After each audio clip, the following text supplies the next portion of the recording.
World News in 5. Right now. News and developments making headlines around the world in 5 minutes. World News in 5. Here on Radyo Pilipinas World Service.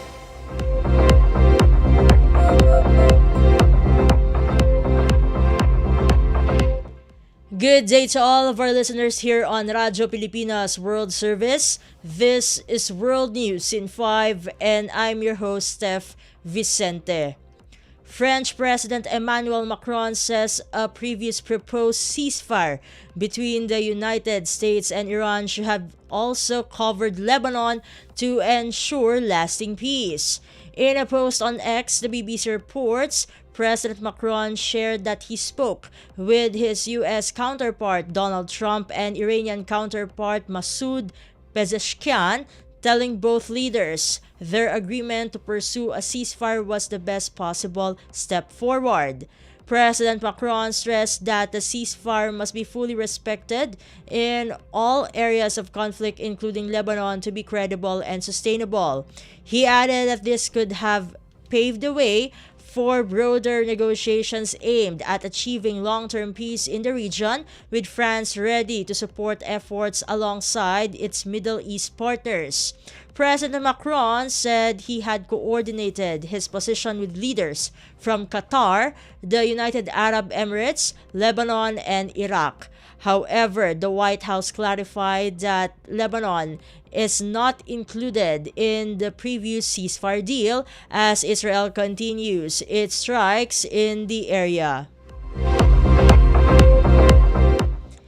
In other news overseas, more than 180 people have reportedly been killed in Lebanon on Thursday, according to the country's health ministry, as cited by the state-run national news agency.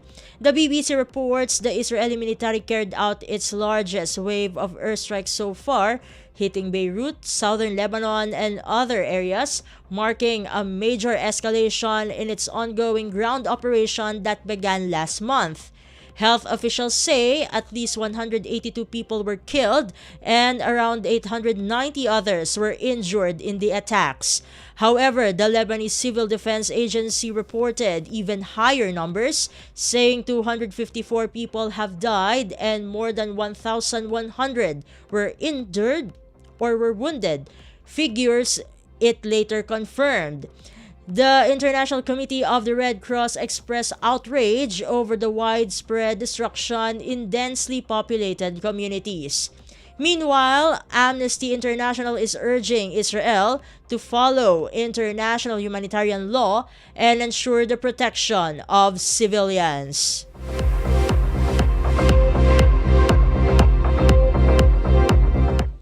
And finally, Iranian Parliament Speaker Mohammad Bagher Ghalibaf says parts of Iran's 10-point proposal have been violated, including a previous planned ceasefire in Lebanon.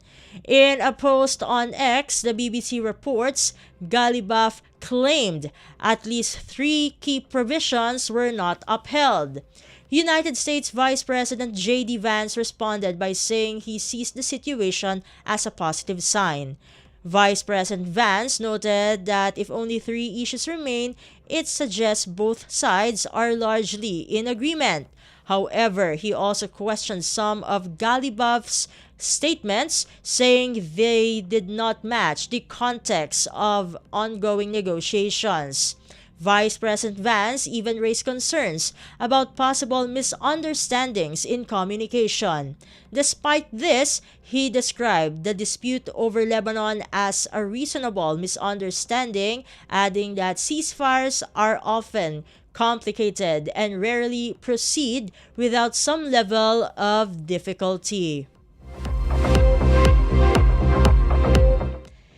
And that concludes today's edition of World News in 5. For Radyo Pilipinas World Service, this has been Steph Vicente. Good day and stay safe, everyone. World News in 5. Right now. News and developments making headlines around the world in 5 minutes. World News in 5. Here on Radyo Pilipinas World Service.